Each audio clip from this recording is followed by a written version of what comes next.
Charles Jacobs is joining me in studio now. He's just started the Change the Stigma project, which hopes to bring awareness to the HIV epidemic in South Africa. Now they're looking for the next positive hero in South Africa. We're going to get to that in just a bit. But Charles, before we get started, can you tell us what your own personal journey with HIV has been like?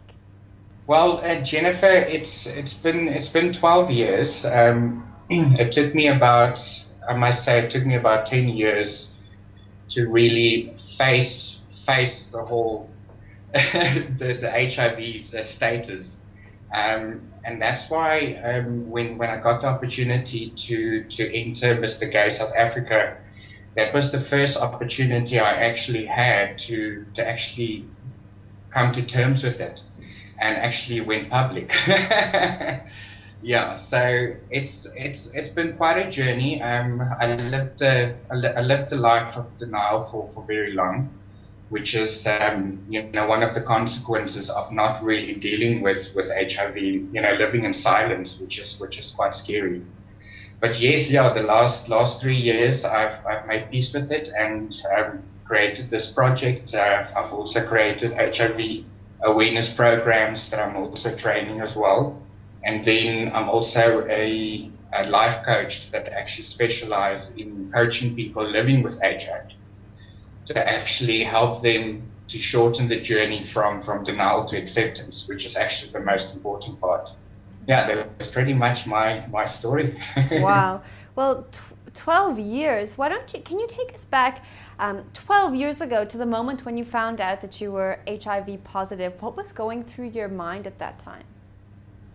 Well, Jennifer, the message from my doctor that I'm HIV positive actually translated into it's a death sentence. Back then, it was still seen as a death sentence. Today, HIV is a more manageable disease. But it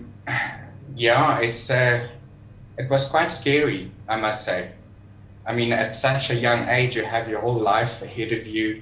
And then all of a sudden you have to deal with something that, has such a broad and big stigma attached to it, which, their sentence was attached to that as well. Did you tell anyone? At that stage, I did tell one of my best friends, yes. But my family, I was still a little afraid of being rejected by my family and so on. So that took a long time. Before I could actually disclose my status to them, and only before Mr. Gay SA that I decided to disclose my status. Yes. What was it like living silently, not telling anyone about this thing that had become a part of you? It was lonely. Yeah, it was very lonely. There was a point that I actually thought, well, I think a lot of people feel like that, where they think you are the only person actually that has HIV.